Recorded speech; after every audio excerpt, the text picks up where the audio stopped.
2027 one day বিশ্বকাপে বাংলাদেশের অধিনায়ক হবেন কে?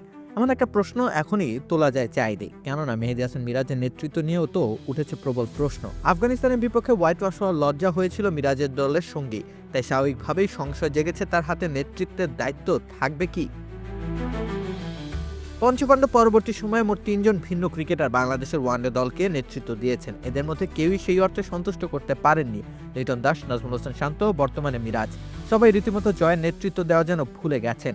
লিটনের নেতৃত্বে 7 ম্যাচের 3টিতে জিততে পেরেছে বাংলাদেশ। শান্তর অধীনে জিতেছে 13 ম্যাচের মধ্যে 4টি। মিরাজের তত্ত্বাবধানে 13 ম্যাচ খেলে 3টি জিতেছে ওয়ানডে দল।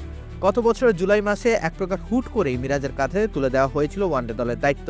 এরপর টানা 3টি সিরিজে তিনি দলকে নেতৃত্ব দিয়েছেন, এর মধ্যে জিতেছেন স্রেফ একটি সিরিজে। তবে লজ্জার মাত্রা বাড়িয়েছে আফগানিস্তানের বিপক্ষে হোয়াইট ওয়াশ হওয়া। আফগানদের বিপক্ষে সেই সিরিজটায় কোনো প্রকার প্রতিরোধী করতে পারেনি বাংলাদেশ দল। স্যাম্পল সাইজ এখনও মিরাজকে বিচার করার জন্য যথেষ্ট নয় বটে, কিন্তু এই একই স্যাম্পল সাইজে নাজমুল হোসেন শান্তকে হুট করে দেওয়া হয়েছে অব্যাহতি।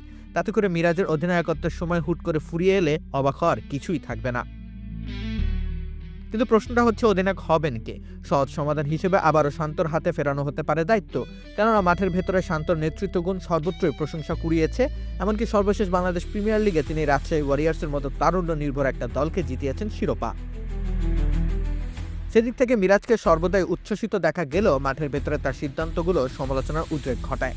আসন্ন 2-1টি সিরিজে মিরাজ যদি সফল হতে না পারেন, তবে শান্তই হতে পারেন তার বিকল্প। এখন শান্ত আবারও এই দায়িত্ব নেওয়ার জন্য প্রস্তুত হবেন কিনা সেটা নিয়ে থেকেই যায় সংশয়। তবে একথা নির্দ্বিধায় বলে দেওয়া যায়, পাকিস্তানের বিপক্ষে আসন্ন সিরিজ থেকে শুরু করে আগামী 2-3টি সিরিজ হতে চলেছে মিরাজের লিটমাস টেস্ট। তিনি প্রত্যাশা মাফিক পারফর্ম করতে না পারলে তার উপর থেকে অধিনায়কত্বের চাপ কমানোর বিষয়টি হয়তো বিবেচনা করবে বাংলাদেশের টিম ম্যানেজমেন্ট। রাকিব হোসেন রুম্মান, খেলা 71।